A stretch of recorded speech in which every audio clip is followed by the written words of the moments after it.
ಅನಾರೋಗ್ಯದ ಕಾರಣದಿಂದಾಗಿ ಉಪರಾಷ್ಟ್ರಪತಿ ಸ್ಥಾನಕ್ಕೆ ಜಗದೀಪ್ ಧನ್ಕರ್ ರಾಜೀನಾಮೆ ನೀಡಿದ ನಂತರ ತೆರವಾಗಿದ್ದ ಸ್ಥಾನದ ಚುನಾವಣೆಗೆ ಚುನಾವಣಾ ಆಯೋಗ ವೇಳಾಪಟ್ಟಿ ಪ್ರಕಟಿಸಿದೆ.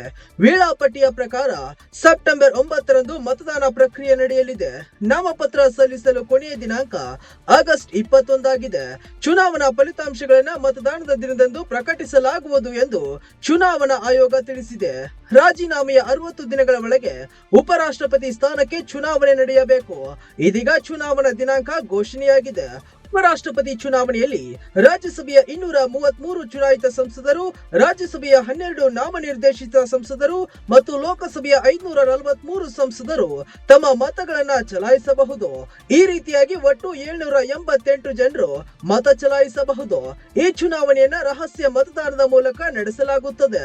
ಲೋಕಸಭೆಯಲ್ಲಿ ಎನ್ಡಿಎ ಒಕ್ಕೂಟವು 542ರ ಪೈಕಿ 293 ಸದಸ್ಯರ ಬೆಂಬಲ ಹೊಂದಿದ್ದು, ರಾಜ್ಯಸಭೆಯಲ್ಲಿ 229 ಸದಸ್ಯರ ಬೆಂಬಲ ಹೊಂದಿದೆ. ಆಡಳಿತಾರೂಢ ಒಕ್ಕೂಟವು ಒಟ್ಟು 422 ಸದಸ್ಯರ ಬೆಂಬಲ ಹೊಂದಿದೆ.